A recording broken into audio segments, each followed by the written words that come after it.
Most of us very strongly think and believe that the caste system is wrong, it's unjust.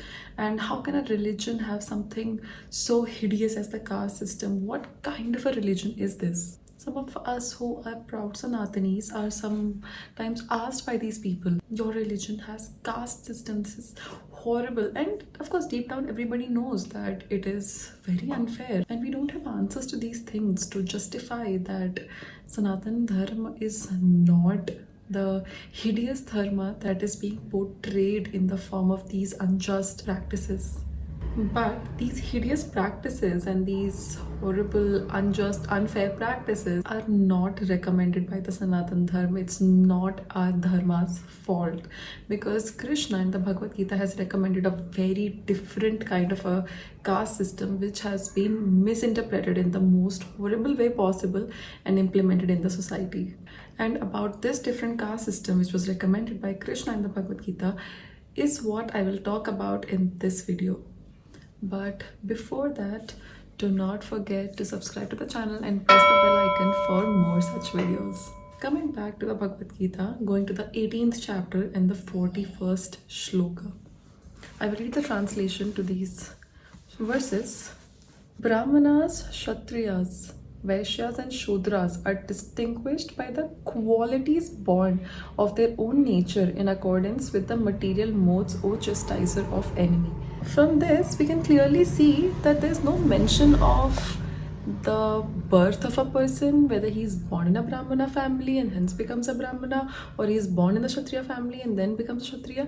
It is very clearly stated that Brahmanas, Kshatriyas, Vaishyas and Shudras are distinguished by the qualities born of their own nature in accordance with the material modes.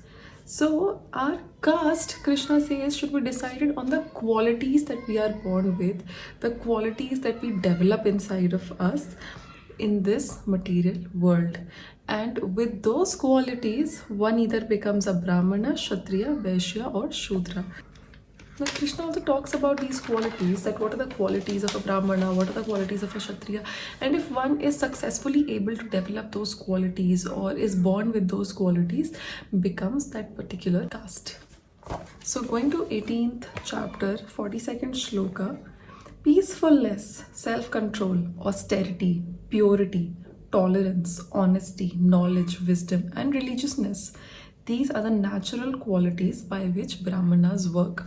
So if somebody has these qualities, then he is qualified to become a Brahmana. Next shlok. Heroism, power, determination, resourcefulness, courage in battle, generosity and leadership are the natural qualities of work for the Kshatriyas.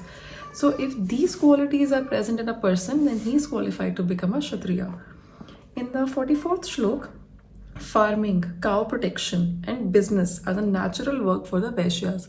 So if somebody is inclined towards business, he has a very good business sense, or he is a very good farmer, then he is qualified to become a Vaishya. And for the Shudras, there are labor and service to others. So whenever anybody is working for somebody else, this also includes, by the way, jobs, because in any job we are working for somebody else. So that is also a Shudra occupation.